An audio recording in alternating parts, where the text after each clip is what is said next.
آج ہم بات کریں گے ایک ایسی قوم کی جس کو اللہ نے دنیا میں سب سے زیادہ طاقت دی تھی، سب سے زیادہ دولت دی تھی، سب سے زیادہ حسن اور قوت دی تھی، لیکن اسی غرور نے ان کو زمین بوس کر دیا۔ یہ ہے قوم عاد کی کہانی اور ان کے نبی حضرت ہود علیہ السلام۔ سوچو ذرا، لوگ اتنے لمبے کہ ایک آدمی کا قد 60 سے 100 فیٹ تک ہوتا تھا، پہاڑوں جیسے محل بناتے تھے، اونچی اونچی عمارتیں، لمبے لمبے ستون، زمین اتنی زرخیز کہ باغ ہی باغ، ندیاں ہی ندیاں، ہر طرف خوشحالی، ہر طرف نعمتیں۔ اللہ نے دیا تھا یہ سب تاکہ وہ شکر کرے، لیکن انہوں نے غرور کیا اور کہنے لگے ہم سے بڑا طاقتور اس دنیا میں کوئی نہیں۔ وہ بت راشتے تھے، بڑے بڑے بت، سماد، سمود، ہرا، اور ان کی پوجا کرتے تھے، کہتے تھے یہ ہمارے خدا ہے، یہ ہماری مدد کرتے ہیں۔ پھر اللہ نے ان کے پاس اپنا نبی بھیجا، حضرت ہود علیہ السلام۔ آپ نے پیار سے بار بار سمجھایا، اے میری قوم، اللہ کے سوا کوئی معبود نہیں ہے، بتوں کو چھوڑ دو، صرف اللہ کی عبادت کرو، توبہ کر لو، اللہ تمہیں معاف کر دے گا اور تمہاری نعمتیں اور بھی زیادہ کر دے گا۔ لیکن قوم نے ہنسنا شروع کر دیا، مذاق اڑایا، کہنے لگے ہود تم تو پاگل ہو گئے ہو، ہمارے خداؤں کی توہین مت کرو، اگر سچے ہو تو جس عذاب کی باتیں کرتے ہو وہ لے آؤ۔ حضرت ہود علیہ السلام نے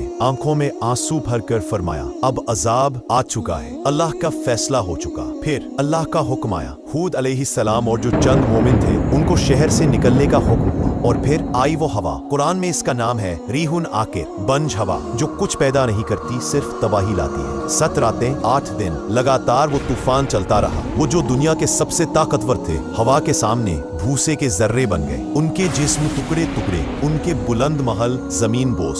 صبح ہوئی تو صرف خالی مکان نظر آئے اور کچھ بھی نہیں۔ اللہ فرماتا ہے سورہ الاعراف میں، جب انہوں نے اس عذاب کو بادل کے شکل میں آتا دیکھا تو خوشی سے چلائے، ارے یہ تو بادل ہے، ہم پر بارش برسائے گا۔ اللہ فرماتا ہے بلکہ یہ وہی ہے جس کی تم جلدی مچا رہے تھے، ایک ہوا جس میں دردناک عذاب ہے، جو اپنے رب کے حکم سے ہر چیز کو تباہ کر دے گی۔